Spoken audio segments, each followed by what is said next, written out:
I'm with Dr. Sriharsha Sheshanarayana from Bangalore. Bullworks is the organization. Yes.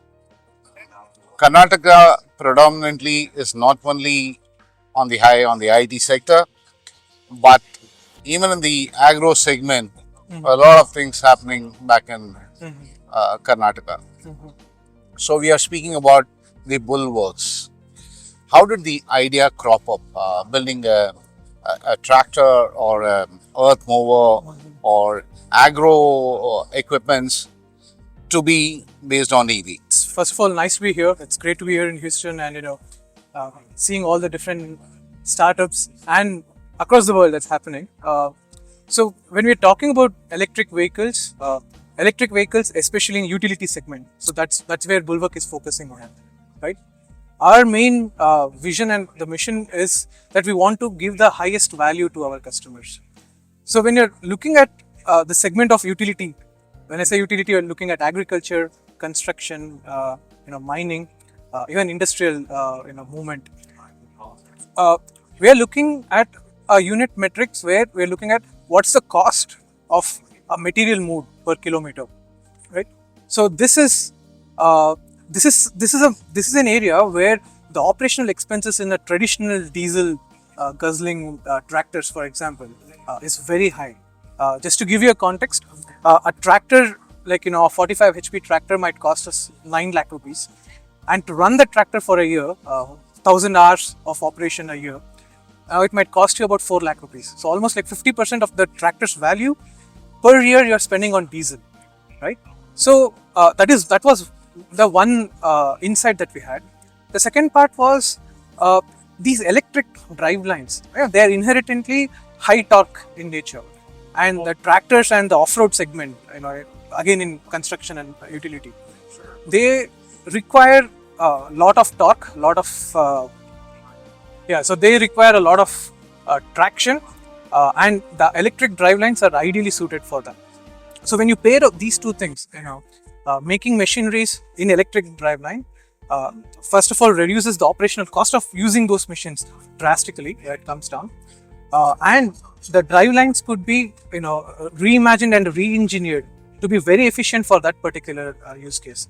So this automatically means that anyone using that machineries, especially our Indian farmers, right, will greatly benefit from reduced operational expenditure.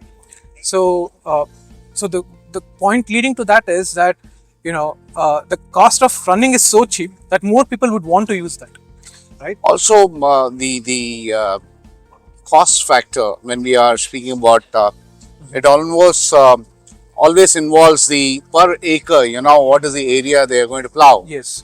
And what is kind of a size of this particular tractor we are speaking about? Okay, so we are coming out with a higher power category tractor, which would be equivalent to like a 65 HP machine.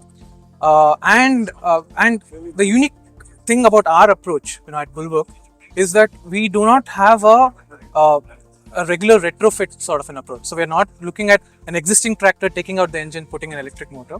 As I said earlier, we are reimagining how the electric drive lines should be. So more distributed drive lines are there. So this allows us to have a chassis architecture where we will be able to pack in a lot more battery capacity than conventionally that is possible. That is one. And because our drive lines are already optimized, you need to have a very efficient system because you have a limited amount of energy on board. So how you expend that energy makes a big difference. So we are looking at a market not just tilling and plowing, that because that's a limited segment that is there. Another big part of tractors is haulage. So people use tractors for hauling materials from village to the cities at distribution centers. Even in construction, there is a big industry which focuses on haulage, where they are moving construction debris across, or even water tankers across. So this is an area where the operational costs are very high, and going electric with ability to fast charge enables very cheap operational cost. How did SolidWorks comes into play? Okay, so SolidWorks has been quite an integral part in our design process. So we are not only using SolidWorks for modeling, we are using SolidWorks even for first pass analysis, for FEA analysis, We are using the PLM in the 3DExperience suite that is there. That's like, that's working out quite well for us.